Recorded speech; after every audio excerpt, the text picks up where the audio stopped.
never been to this part of Europe at all.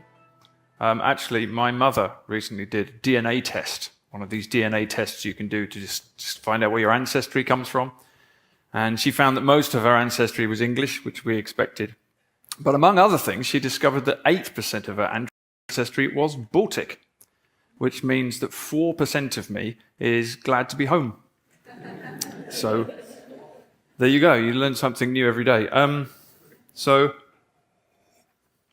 I've got an old-fashioned paper talk. I hope it will stay on here without sliding down.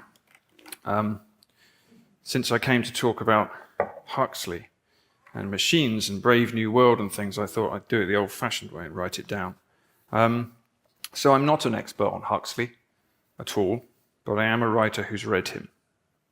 So I'm going to talk about a writer's reaction to the world we're in now through the lens of this.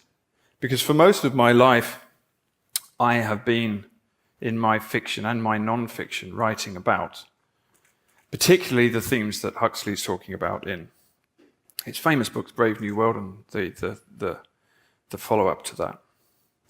Now, despite being a writer, I've never been addicted to drugs or alcohol, but I have been addicted to dreams. This is the lot of the writer, really. You become a writer, I think, or I certainly did myself, because the world you encountered in the stories you read when you were a child is more exciting than the one you actually live in. Okay, so in my case, my world was schools and suburbs and bus stops and breakfast cereals and maths homework and having to wash my dad's car at the weekend and wondering how to talk to girls and wondering what kind of music I was supposed to like. This is not Lothlorien. This is not Earthsea. This is not the great worlds created by Tolkien or Asimov or Jules Verne or any of the other great fantasy writers that I loved when I was a child. So obviously, as a writer, as a small child, as a teenager given half a chance, you would much prefer to live in the worlds created by the books that you read than the one you actually live in. And then one day you pick up a pen and you realize you can create your own. Now, meanwhile, out there in what my dad used to call the real world, he was a bit frustrated that I was never living in it. Out in the real world, you are living in what I've come to call the machine. And this machine, this technological society, is closing in around you, polluting the skies and the woods, and your past and your imagination. And if you have the sort of sensibility which prefers Lothlorien to Isengard, this means you are a tragedy, you are a character in a tragedy rather than a heroic epic. Because most of the things you like, certainly this was true when I was a child, most of the things you like are fading away. All the forests and the stories made in the forests, the strange cultures spanning centuries of time, the little pubs and the curious uninhabited places, the thrumming temples and the dark marshlands and the crooked villages and the folk tales and the conviviality and the spontaneous song and the old houses which may have witches in them and the possibility of dragons. The empty beaches and the wild hilltops and the chance of getting lost in the rain forever or discovering something that was never on any map. Or a world without maps. A world without engines. So this world, you can see, is on the way out if it's not already gone. And the one that is manifesting to replace it is a kind of left brain paradise. It's all straight lines and concrete car parks. The future is STEM and chatbots and cashless parking meters and economic growth and asteroid mining forever and ever. And there's no arguing with it, because it makes perfect rational sense. Now, you can feel the great craters that this makes in the world, and you can feel what is being neatened and rationalized into oblivion, and you can feel the depth of what is being lost, but you can't explain it or justify it in the terms which are now the terms we live by. You just sort of feel that something is wrong. And everybody tells you that you feel like this because you are infected with something called nostalgia, or that you picked up a dose of Luddism or romanticism in the doctor's waiting room. Basically, there is something wrong with you. You don't understand progress, which is always a good thing. But you can feel something going on that is not a good thing. You can feel things being lost which have meaning, and you can feel things replacing them which concern you greatly. And it doesn't matter how many lies or damn lies or statistics are produced to show how wonderful everything is, you don't really believe it. You can feel this machine, this technological thing enveloping you. Your body can feel it. Your heart can feel it. The great Welsh poet R.S. Thomas described this chillingly in a poem called Other, in a verse I have never forgotten since I first read it. It goes like this. The machine appeared in the distance, singing to itself of money. Its song was the web they were caught in, men and women together. The villages were as flies to be sucked empty. God secreted a tear. Enough, enough, he commanded. But the machine looked at him and went on singing. Now this, I understood when I read these lines, was the thing I wanted to run away from as a child into all of these fantasy books. This machine was as good an image as I'd ever found for it. Another poet, the American Robinson Jeffers, who was much admired by Thomas, saw the same thing one night when he was sitting on a mountain, looking down at the lights of a big American city, and he had a vision of a giant purse-seine fishing net slowly closing around its prey. He wrote this poem called The Purse-Seine. I cannot tell you how beautiful the city appeared, and a little terrible. I thought we have geared the machines and locked all together into interdependence. We have built the great cities, now there is no escape. We have gathered vast populations, incapable of free survival, insulated from the strong earth, each person in himself helpless, on all dependent. The circle is closed and the net is being hauled in. They hardly feel the cords drawing, and yet they shine already. So this is Jeffers' description of this same force, this same mechanism that R.S. Thomas sees, rising to smirk in the face of God, this machine, as he calls it. And D.H. Lawrence, great friend of Huxley, saw this too. Wrote a great poem called The Triumph of the Machine, which if you haven't read, you should read it. Actually, you don't need to come to this conference. You could just read that. It's all in there. So mechanical man in triumph, seated upon the seat of his machine, will be driven mad from within himself and sightless. And on that day, the machines will turn to run into one another. Traffic will tangle up in a long drawn-out clash of collision, and engines will rush at the solid houses. The edifice of our life will rock in the shock of the mad machine, and the house will come down. So that's Lawrence's prediction of the future. So after my fantasy reading period as a child, it was the poets that opened up the world for me. And a lot of them I began to notice in the centuries between William Wordsworth and W.S. Merwin were also all gesturing towards this same force, this so-called machine.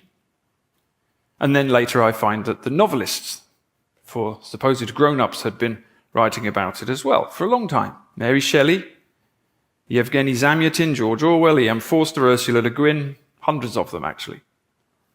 And the filmmakers had been on the case from Metropolis to the Matrix. And the non-fiction writers had been pouring forth great tomes on this forever and ever. The rise of this thing, which since the Industrial Revolution had somehow been enclosing us, supposedly liberating us, actually beginning to control us. Now, in other words, this is not a new story. When Huxley writes about it, it's not a new story. Nothing I say is new. This triumph of the mechanical over the natural, the planned over the organic, the centralized over the local, the system over the individual and the community. This is the tale of our time. And as this machine rose around them, all of these writers tried to pin it down in words. And many succeeded, and yet here we still are, living in it, trying to work out what's going on and what to do and what it all means. So much for writing. All we know is that some force has been unleashed in our world which we're struggling to contend with as human beings. Some huge change is birthing itself. Some change in our relationship with nature, with our past, with our tools, with everything. And now this change seems to be accelerating somehow. The 2020s are pushing us fast and furious into some new time, and we can all feel this craziness in the air. Certainly you can where I come from. This feeling of our moorings being cut one by one. Sometimes it feels hard to stay upright. We're living through some kind of earthquake, global ecological breakdown, cultural disintegration, the rise of network technologies of control and surveillance, which have us in their grip more and more every day. The powers of the world seem to be merging somehow. Corporate power, state power, institutional power, ideological power, the power of the oligarchs who built and control the internet, the power of the network itself. Some days it feels to me like we're living inside the plot of a piece of 20th century dystopian sci-fi. The twist being that this time Agent Smith is the hero, and Neo has been dismissed as a far-right conspiracy theorist. This is the story of the machine. This is what I've been attempting to write about, I suppose, myself, most of my life without even knowing it. And it feels like the story of a revolution. And I think its ultimate end game, I've come to believe, is the replacement of nature with technology. The rebuilding of the world in purely human shape, the better to fulfill the most ancient human dream, which is to become gods, which is what we want to do. And this machine rips up our roots in nature, in real cultures connected to time and place, and in our connection to the divine center. And in their stead, we are offered an anti-culture, an endless consumer present, planned, monitored, controlled, smart, borderless, profitable, soul dead, increasingly detached from messy reality, directed by who even knows, mediated through monitored screens. And we're increasingly unable to escape our total absorption by this thing. We're reaching the point where its control over nature, both wild and human, is becoming unstoppable. It's developing its own theology as it takes us at warp speed into a new way of being human. It's 2024. You can make a trip to the shops without speaking to another human being, but you can't walk through a city without being filmed. You can't walk on a beach without being filmed, because there are satellites everywhere. You're never far from a screen. You can't afford to be, and why would you want to? The screen gives. The screen has abolished time, distance, boredom, and longing. Is anything you see on it actually real? We don't know, but then what is reality? Who decides? If you find this notion oppressive or restricting, you could simply redefine it. Make anything you want real. Make anything new. That's what the machine is for. So Huxley, of course, is one of those novelists who wrote about this machine in the 20th century, perhaps when it first became visible to the naked eye. And in Brave New World Revisited in the 1950s, he attempts to pin down the rise of what he calls the scientific dictatorship of the modern West, to explain its rise and triumph. And if that book is still being read, it's because he knew what was coming, because he was so good at pinpointing it. And one of the key elements he identifies in that book is what he calls over-organization. So Brave New World famously offers us this vision of standard men and women deliberately bred in uniform batches, the whole of a small factory staffed with the products of a single Bokanovskified egg. Now, it's not quite like that yet, and probably never will be. A human egg factory is a very 1930s kind of a vision. A 2030s vision might be a 3D printed baby produced by an AI hurtling towards the singularity. And maybe it'll take a bit more than 10 years, but probably not much. But the vision is much the same, never mind the technology. Allegedly scientific, technocratic over-organization, aiming at utopia, always dipping towards hell instead. Funny how that tends to happen. Soon enough, robot bodies will fight wars, robot brushes will make art, robot minds will write sentences like this one. You won't need to fly writers across the world anymore. Babies will emerge from artificial wombs, their mothers freed to work and consume and play in order that they may be fully liberated. The farmers will be gone, the food will be made and not grown, and it will be boundless and formless like your culture and like your body. There will be codes to scan in order to access things which only yesterday you never knew you needed. Soon you will need to scan the codes, in fact, to do anything at all. Soon your children will be taught STEM by an AI and they will laugh at its jokes. The algorithm may know them better than you do. All conditioning, explains the world controller in Brave New World, aims at that, making people like their inescapable social destiny. So Brave New World is published in 1931, almost a century ago. And along with Orwell's 1984, it is, of course, the most famous English dystopia of the 20th century, maybe the most famous dystopia.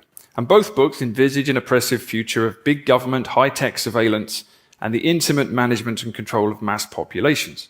But the difference between the way they're managed explains why Orwell's dystopia now looks a bit antiquated, and Huxley's looks at least partly prophetic. The author explains the difference himself in Brave New World Revisited. He says this: "The society described in 1984 is a society controlled almost exclusively by punishment and the fear of punishment. In the imaginary world of my own fable, punishment is infrequent and generally mild. The nearly perfect control exercised by the government is achieved by a systematic reinforcement of desirable behavior, by many kinds of nearly non-violent manipulation, both physical and psychological, and by genetic standardization." So to read Brave New World in the 2020s is quite an interesting experience. Maybe, as Robin suggested, especially if you're a teenager and you've grown up in it. Now, in one sense, the book is very much of its time, in its technological descriptions, its social tapestry, and its political concerns, such as overpopulation or eugenics or Soviet-style dictatorships. But its broad prophecy is very incisive in two particular areas: the intrusive power of technology and the promotion of pleasure as a means of social control. So in Orwell's 1984, for example, sex is forbidden, and the book's protagonist, Winston Smith, precipitates his downfall by illicitly sleeping with a woman. In Brave New World, by contrast, sex is openly promoted as a public good. As political and economic freedom diminishes, notes Huxley prophetically, in the novel's 1946 foreword, sexual freedom tends compensatingly to increase. In the Brave New World, children of 7 are trained in erotic play, and marriage and family life are not so much forbidden as mostly just forgotten. Notions of lifelong intimate relationships or of home life are demonized from birth by state propaganda. Instead, everyone belongs to everyone. Sex is a distraction and a sedative, alongside the official drug soma, which is taken willingly by everyone everywhere as a means of preventing loneliness, discontent, or any thought of sedition. What he did miss is that soma comes through your screen. Don't need a pill. But you can't get everything right. Advanced technology, or what was thought of as advanced technology in 1931, makes all of this possible. In the Brave New World, people, quote, love their servitude and will never dream of revolution, precisely because they don't see it as servitude. They are trained through pleasure to adjust to a world to which, by rights, no human should have to be adjusted. In the author's words, these millions of normally abnormal people, living without fuss in a society to which, if they are fully human beings, they ought not to be adjusted, still cherish the illusion of individuality. But in fact, they've been to a great extent de-individualized. Their conformity is developing into something like uniformity. Orwell's vision of the future was a boot stamping on a human face forever. But Huxley recognized that that kind of brute tyranny never lasts. If people know they are being brutalized and terrorized by their rulers, they are likely in the end to rise up somehow. Oppressive regimes are a result of civilization. Over-organized technological societies, on the other hand, governed by a state corporate elite interested in total efficiency, guided by science, and with the means of streaming mass messaging into many brains at once, through, for example, an absorbing, fun, and endlessly distracting network technology like the internet, have potentially limitless power. There seems to be no good reason, wrote Huxley, why a thoroughly scientific dictatorship should ever be overthrown. So are we living today in a thoroughly scientific dictatorship characterized by ruthless efficiency and total control? Well, I live in Ireland, so the answer is no. We're controlled mostly by clumsy nation-states led by visionless corporate drones who can barely ensure that the hospitals or the roads stay open. But I don't think this should distract us from the direction of travel. Huxley's fear of an all-powerful state apparatus, Soviet or fascist style, might seem very 1930s, but his overall vision is as contemporary as could be. And it's this, in his words. Meanwhile, impersonal forces over which we have almost no control seem to be pushing us all in the direction of the brave new worldian nightmare. And this impersonal pushing is being consciously accelerated by representatives of commercial and political organizations who have developed a number of new techniques for manipulating, in the interests of some minority, the thoughts and feelings of the masses. Sounds familiar? The 2020s are giving us a potential foretaste of a near future in which, again, in Huxley's words, permanent crisis justifies permanent control of everybody and everything by the agencies of the central government. Meanwhile, the rapid onrush of technologies which interfere with our understanding of reality, from deep fakes to AI chatbots, is creating a new sensory world in which we don't know whether anything we see is actually real. This is what I've been calling the machine, a phrase I stole from those greater writers than myself, and it's heading towards the kind of universalized total system that Huxley envisaged nearly 100 years ago. And this total system is evolving to deal with the permanent crisis created by machine modernity, whether that crisis manifests as a globalized virus or a changing climate or social or ecological breakdown. Whatever the crisis, the deepening of the system is always the answer, and any dissenters will receive little sympathy either from the authorities or from the masses who have been whipped up into blame-seeking online mobs. And we can already see the framework emerging technologically that is making this possible. Ever-tightening restrictions on certain types of speech and assembly, smartphone-enabled health passports, track and trace apps, state-issued digital currencies, cash-free economies, widespread surveillance by facial recognition camera, access points controlled by eyeball or fingerprint scan, artificial intelligence. All of these are here already. And they're only going to accelerate in their use and in the breadth and depth of our engagement with them. In Robinson Jeffers' image, again, the net is being drawn tighter and tighter around us. So, as I say, I've been writing about this in my fiction and in my non-fiction, I suppose, all of my life, although I haven't really known necessarily consciously that that's what I was doing. I've kind of picked at the same story. I think most writers have the same story to tell, and they just repeatedly tell it over and over again in any number of different books until they die or the world gets sick of it. It's impossible, actually, for most writers to tell a different story, even though they might be bored with themselves. I can certainly tell you that happens to me sometimes. So anyway, however hard I try to write adventure stories or children's books or whatever, I always end up coming back to this machine, this battle, or what seems like a battle to me, between the technological system that we're creating to make ourselves gods and nature, our bodies, our human nature, and the nature of the world around us. And the question that always comes up, certainly comes up for my readers when I produce giant catastrophic essays on this issue, is what can you do? What can you actually do about this? It's all here. Now, we've just been hearing about Huxley's utopias. I think it must be quite hard to write a utopia. I think it's definitely easier to write about bad characters than good ones, but I think it must be very difficult to create the perfect world, because there's never been one, at least not on Earth. So what do you actually do? The utopia hasn't arrived, and as Hardo was saying in his introduction, the conclusion I've come to myself is that this issue is not primarily political or economic. The answer is not about new political parties or new systems or revolutions or economic plans. I mean, they may or may not be good ideas, but they're not the heart of the matter.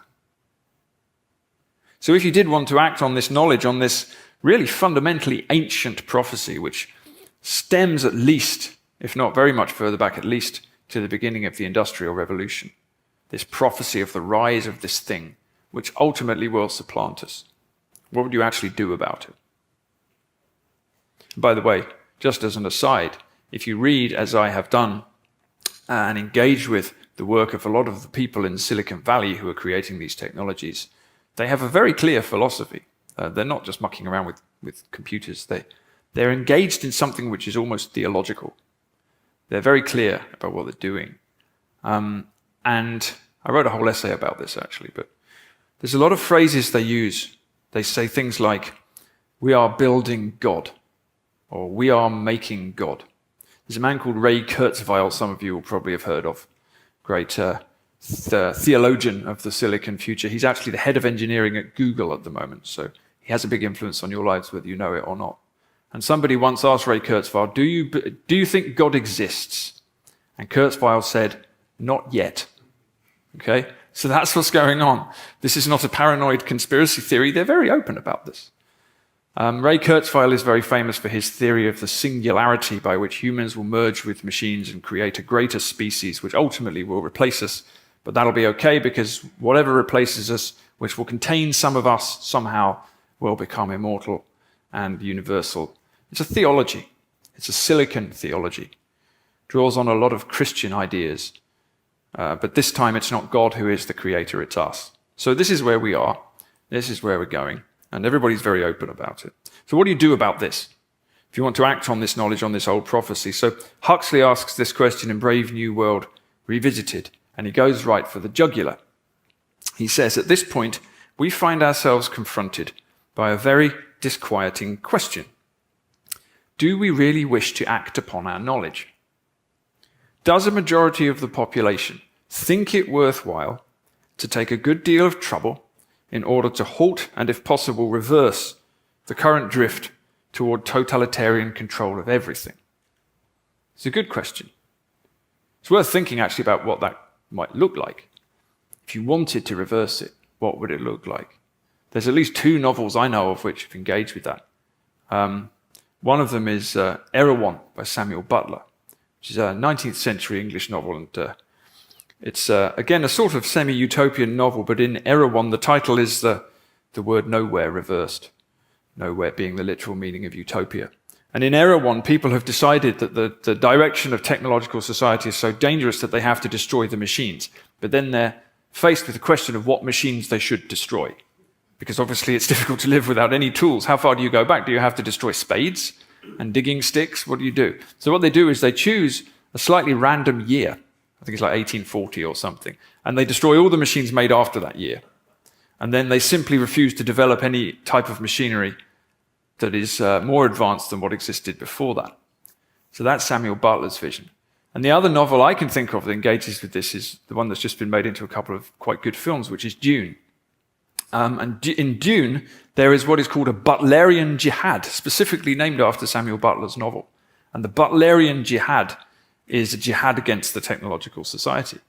And technological society is systematically and deliberately destroyed, and society is taken back to a very primitive way of living.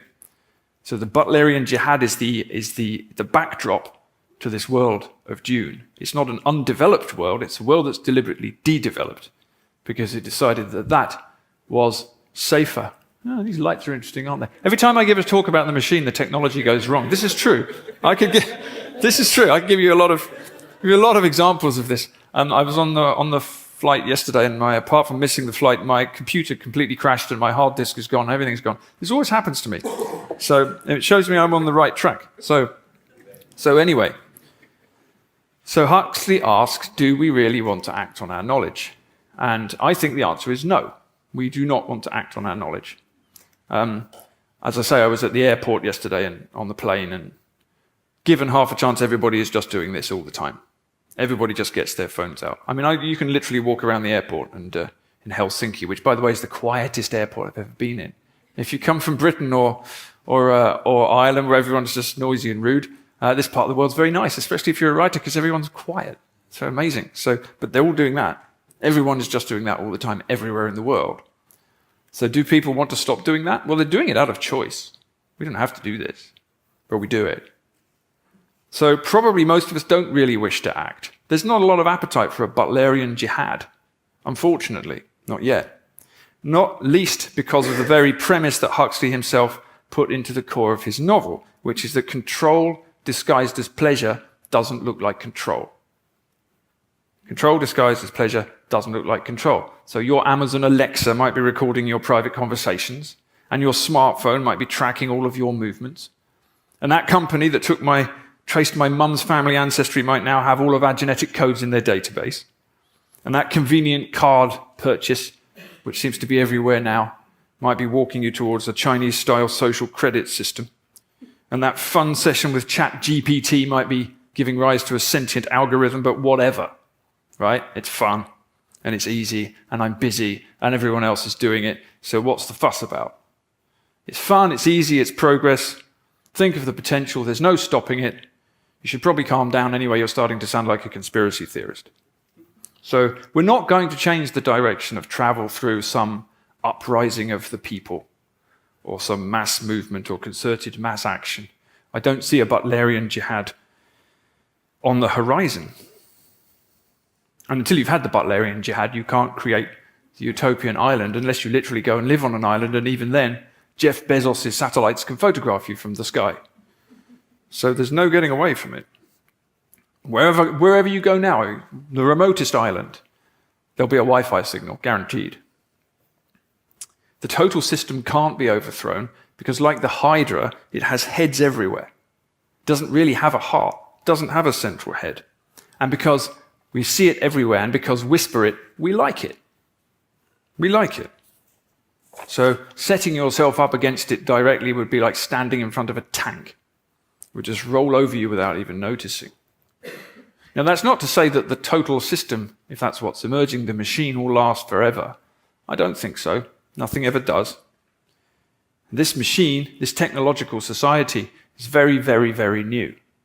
We heard at the beginning in the introduction about the huge increase in the human population, and that's a function of industrialism and fossil fuels. It's a blip. It's a blip. And this machine is an extractive monster. It's hungry. It needs to keep consuming vast amounts of metal and energy and oil and more just to keep going, which is why we're hearing increasingly loud noises about the mining of asteroids. We need to mine the asteroids because we're running out of stuff to feed the monster. And despite what some people might pretend to believe, it's not actually possible to mine the asteroids. These resources are limited, and the Earth has its own life. And as Huxley put it in Brave New World Revisited, God is not mocked, and neither is nature. So in the end, this thing will break down because it's set itself up against reality itself. It is literally unsustainable. And if it is unsustainable, it can't be sustained.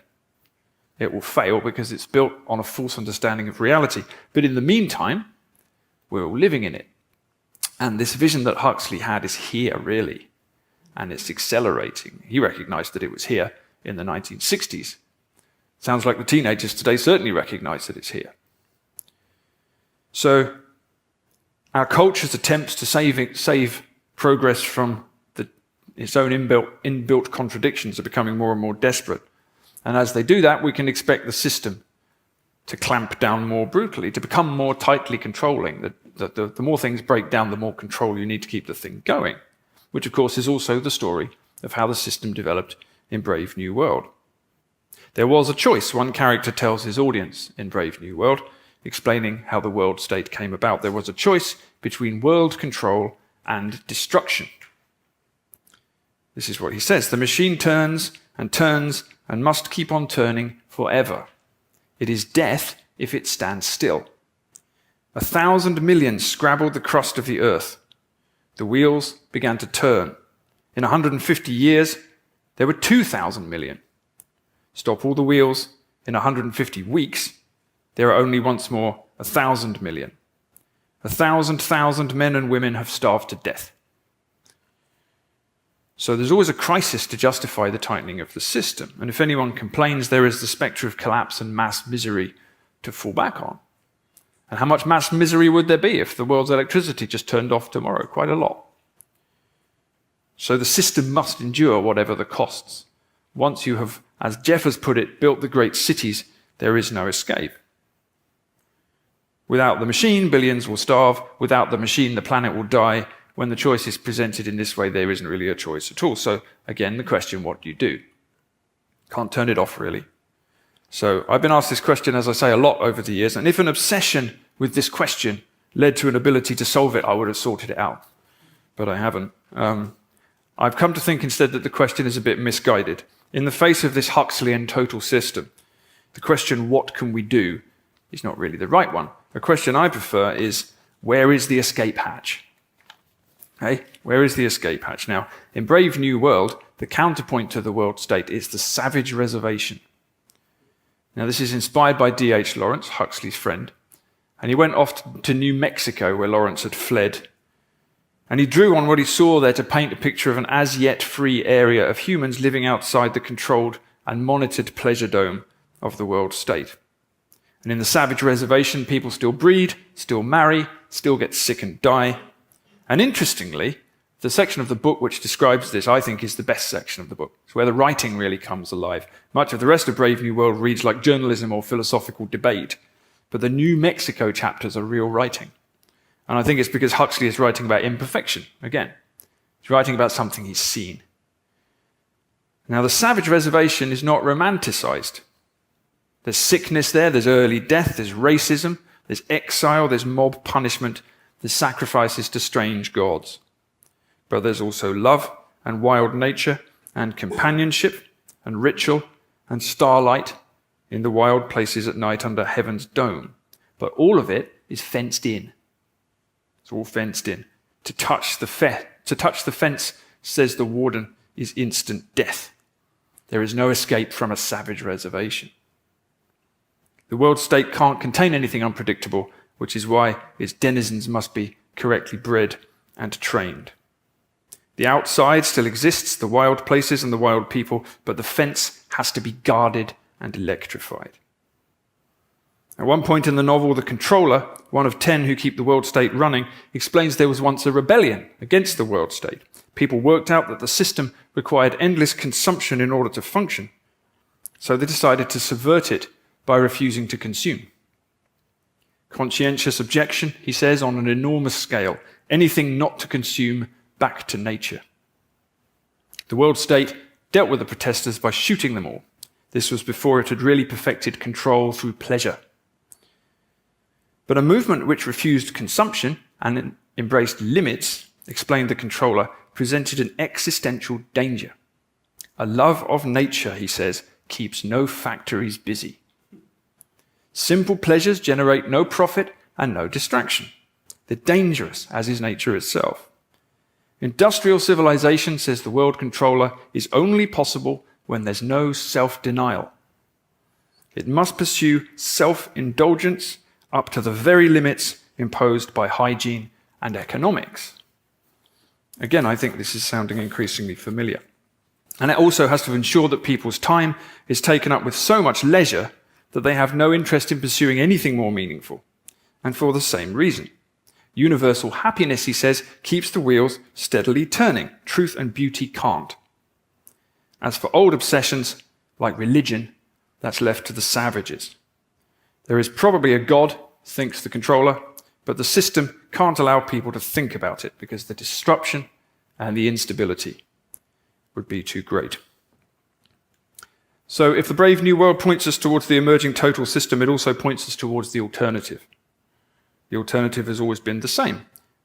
It's living within limits, refusing to consume for the machine, refusing to give the total system what it wants, planting your feet on the ground, living modestly, refusing technology that will enslave you in the name of freedom, building a life in which you can see the stars and taste the air. It's to live on the margins, in your home or in your heart. It is to scatter the pattern. It's to speak truth and try and live it. Set your boundaries and refuse to step over them. It's to be a conscientious objector to the machine. In the Brave New World, the one savage who escapes the reservation and enters the system comes face to face with the world controller, Mustafa Mond. And Mond is a cultured and empathic man. He's not an evil tyrant. He maintains the system because he sees no alternative if widespread suffering is to be prevented. But the savage can spot the open trap.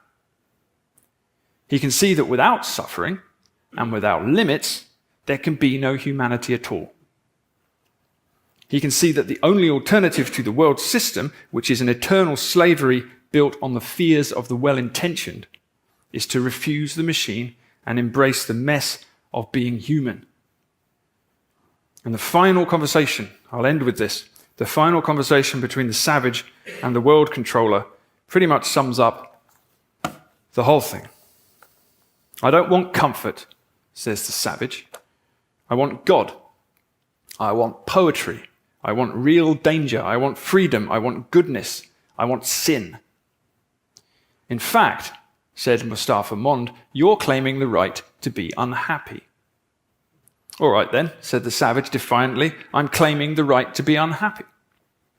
Not to mention, says the world controller, the right to grow old and ugly and impotent, the right to have syphilis and cancer, the right to have too little to eat, the right to be lousy, the right to live in constant apprehension of what may happen tomorrow, the right to catch typhoid, the right to be tortured by unspeakable pains of every kind.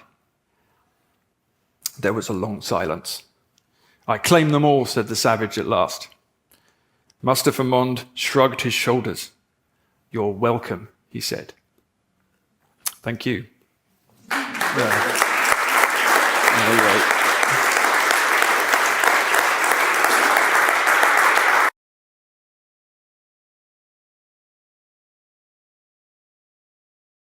So the question time. Paolo. Hi. Well, first of all, thank you very much for your brilliant discussion of Brave New World. But I'd like to disagree first with you in order to agree at a deeper level. You have said that the answer or the problem is not political or economical. But if we listen to the silicon types you've quoted as being building God, that is a very strong political statement. They're building an a superior power that has control. And I think in that sense, the answer to that, I mean, that turns us into a political problem. And the answer to that is precisely the activity that people like you or Huxley or educators do, and writers and educators. So the answer to overpowering political power is imagination. Nurturing imagination in order to be able to conceive a different reality. So in that sense, I do believe it is still a political power issue. The fact that, as Huxley says, that we might not really want to answer the question of what to do might be because we feel powerless to answer it. And yet it is precisely the most humane activity of thinking, of imagination, which writers such as you or anyone who's educating nurtures and creates, that might lead us to precisely the same that the savage is demanding, which is a human life, being truly human. Yeah, thank you. So what I would say, I'll just briefly say that I think that's not, well, I would describe politics as the means of organizing a society. That's how I would define politics. So what these guys in Silicon Valley are talking about isn't politics, it's theology. So they're trying to create an entirely new worldview. They have stripped the universe of God, they've stripped it of all of our traditional ways of thinking, and they're trying to create conscious beings so that they can control them, so that they can become part of them. So I would call that a theological, or at least a philosophical problem, rather than a political. And it turns into politics. Of course, there are political things you can do about it. There are political things you could do about technology, or the power of Silicon Valley. There's any number of things you could do. And actually, if we had people with political will, it wouldn't be so hard. But I think the problem is deeper than that. And in terms of imagination, yeah, I think that's right. But again, I'm a bit of a pessimist on this because, as I say, there's been 100 years of novels about this. So it's not as if there's a lack of imagination engaging with the machine, but it doesn't necessarily lead to change. It's not designed to. I mean, even someone like Huxley, he's a great example. He spends his whole life talking about this and engaging very philosophically and politically with it. Did he change the direction of things? Not really. None of us do. It's fascinating how, I've thought about this a lot. I wonder sometimes whether science fiction is almost used by the people creating the world we're in now as a blueprint. You know, it's like they look at these things and they think, oh, that would be a great idea, wouldn't it? They look at the Matrix and they think it's a blueprint, it's not a warning. And it's almost as if the things that are written about then just happen anyway. No, I can't think of a single, say, science fiction book or book that's engaged with any of this that's reversed the direction of travel, which is why the conclusion I've come to is that, if you really want to have a different way of seeing, the way to start it, at least, is in small pockets. If you start trying to change society from the top down, I don't think it's going to work. But I do agree with you about imagination. We keep needing writing and art and music, and that's the thing that they can't take away from you. Absolutely. So we need endless amounts of that. But I also think on a practical level, it's not a bad idea to start thinking about how you can create some kind of sane oasis in the middle of it, because it's only going to get madder and madder in the next 10 or 20 years. But yeah, thank you. Sanity is a group project, eh? Well, there you go. Please, next question. You partly answered this already, but I still want to go a little bit deeper. As you said, Huxley himself didn't even go by his own rules. So I always wondered why in the hell he lived in California, which actually is a place that is the Brave New World. It's a place where you entertain yourself to death in a way and die happy and never feel pain. And it's a place of Silicon Valley, of course, and it's a place of the creators of the God machine. And Huxley was apparently happy there. How is that possible? That's a very good question. I think you'd actually need to ask Robin that question, because I've no idea, but it is interesting. I mean, I think, the paradox of this is that we're all brought up by this machine and we live within it, and it's almost impossible to detach yourself from it. I have a friend actually who's also a writer, and he's decided to do it, and he built himself a cabin, and he lives in his cabin, has no electricity, has no running water, he doesn't use the internet, but he still needs a bicycle which is made in a factory, and he still occasionally needs to use his girlfriend's phone to text people. And I don't mention that to suggest he's a hypocrite. It's just that but even however hard you try, it's impossible. And he doesn't have any children, of course. So if you have children, you then have to engage with the thing. So it's impossible not to engage with the machine, really. Certainly if you're living in the modern world. It's just a question of what your limits are. I don't know what limits Huxley had, or how much of this was a philosophical question and how much of it for him was a kind of a passion. I don't know. I mean, D.H. Lawrence is somebody who did go and flee to the deserts of New Mexico and try and live differently. But I think you can't escape it. If you try and escape it, it's possible you'll go mad. All you can try and do is decide. If people have an intelligent understanding of what technology is, what it's doing, where it's going, then they can make a personal decision about to what degree they interact with it. And they know what the costs are. At the moment, nobody knows what the costs are. Everybody gives smartphones and tablets to their 2-year-old children because they don't know that these things are designed to addict you, that they change the pathways in your brain, that they addict you to dopamine. They're designed to do that. Everyone gives it to their kids. It's the equivalent of giving them booze or cigarettes. But they don't really know that. Everyone just does it because everyone else does. And we're all in that position as adults as well. So if we really understand the machine, then we can make a decision about what we do about it. But yeah, it's a good question about Huxley. I don't know the answer. Any further questions?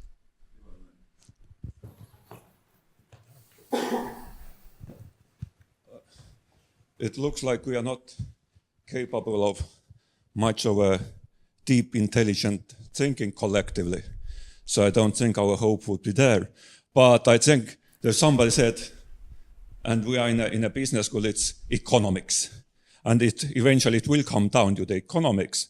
We are, my guess is that we are not able to feed the machine. If its replacement value is about 20% a year, it will consume such a share of our GDP that very soon it's no longer sustainable. It's likely to crash, and it may crash rather soon. Thank you. I think that's true. And I think it's been true for a long time. The only question is when it crashes and how it crashes and what the impact of it is. I mean, I'd say that's hopeful, but the crash is probably going to be quite painful. But yeah, I mean, I think that this, like I said, I really feel more and more, the more I look into this and the more I listen to the people building it, it's built on a fantasy. It's built on a fantasy understanding of what nature is and what humans are and how much control we can have and how we can conquer the universe and the rest of it. That's why I think it's a theological project. I almost think it's what happens if you take, I mean, it's very Christian inflected because it's a Western project, right? So it comes from Christianity or Western Christianity. And if you took Christianity with its dreams of death and resurrection, reincarnation and eternal life, and you strip out God, you strip out Christ, and you just have humans taking the role of God, this is what you do. We're trying to build heaven, effectively, and we're trying to live forever. That's why I think it's a fantasy. So I agree. I think that maybe sooner rather than later it's going to be. In fact, I think it's probably already hitting limits. I think that's probably an example of what we're seeing everywhere. But yeah, I think so. So, Paul, thanks very much. This was really interesting. It's also interesting to put it into the context of this country here, Estonia, because there's a paradox here. It's a highly digitized, what you would say, machine-dependent country. Yet the population density and the historical relationship with nature is so strong that we have quite a strange balance in terms of how we deal with it.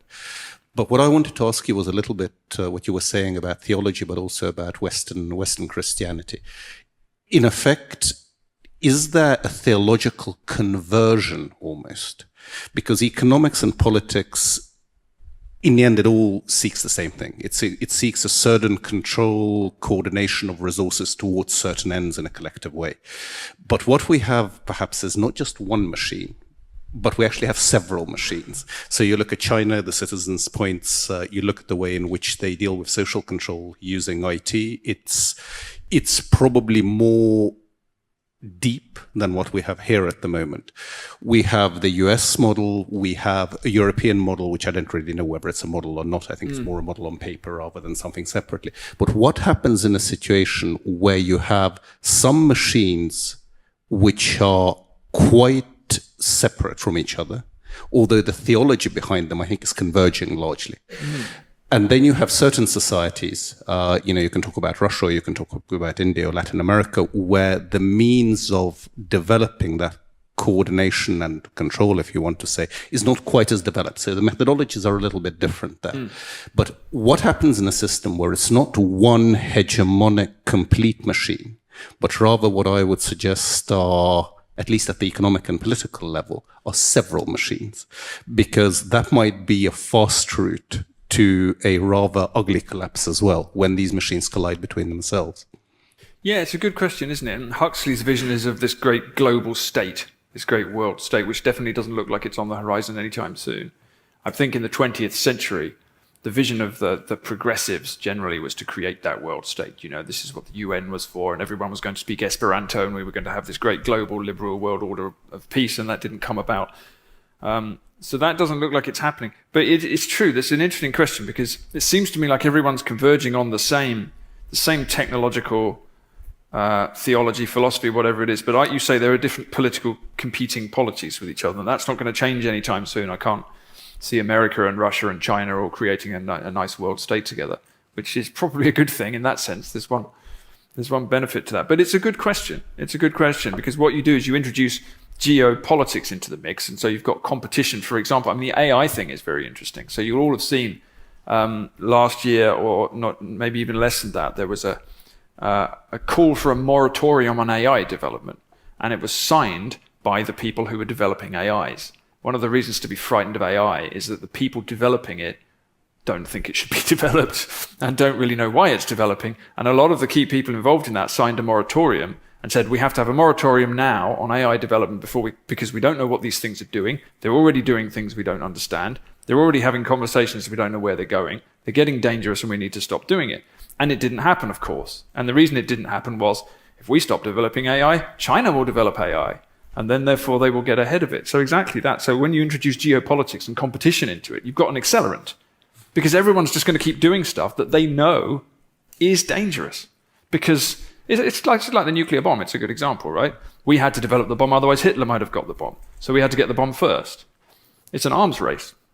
So yeah, that's disturbing. And I don't see that changing, because that's what humans do. And yeah, so I'm not a fan of global governments and the rest of it, but there's less and less likelihood of any collaboration on that. You can't see people sitting down and agreeing to a global moratorium on anything. So yeah, it's a good question.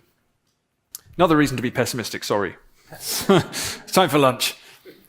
So in spite of a late start, we've got ahead of time, so perhaps time for one more question before the lunchtime.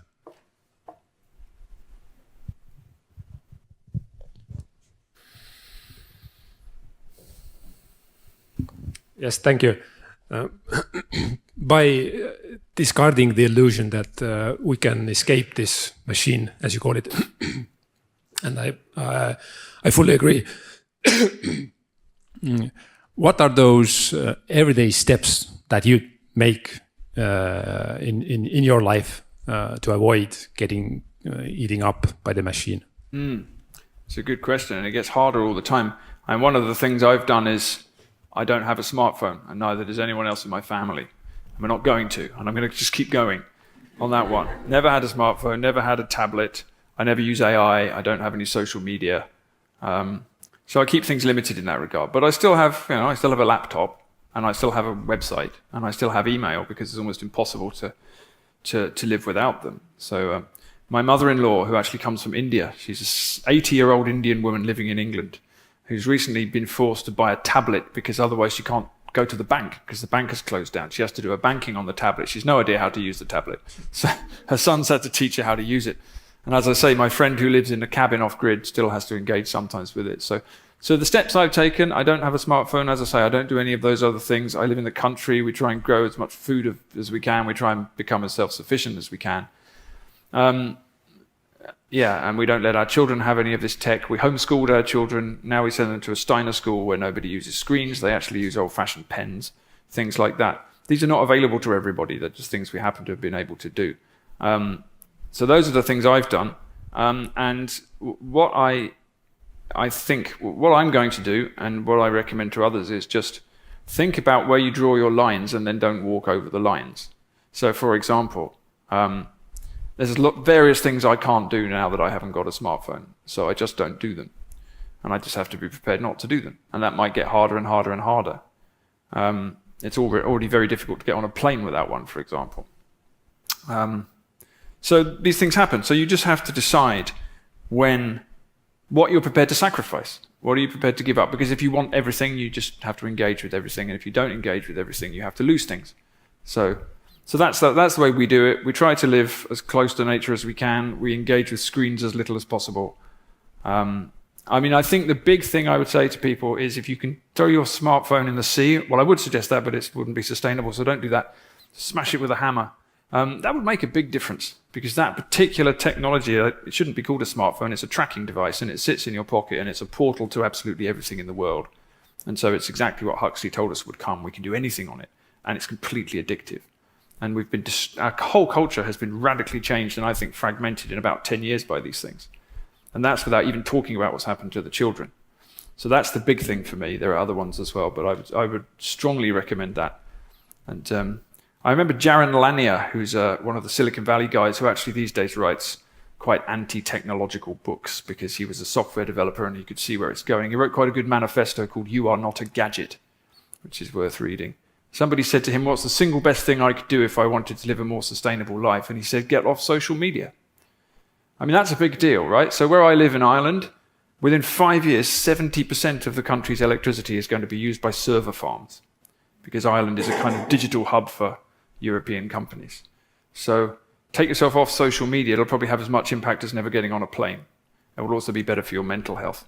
So not having social media and not having a smartphone have probably been the two biggest things that we've done in our family, and I would strongly recommend them. Well, thank you, Paul. As I said, your writings were of great comfort and guidance at the difficult times. So I'm very glad I can thank you personally for that. And please. Thank you.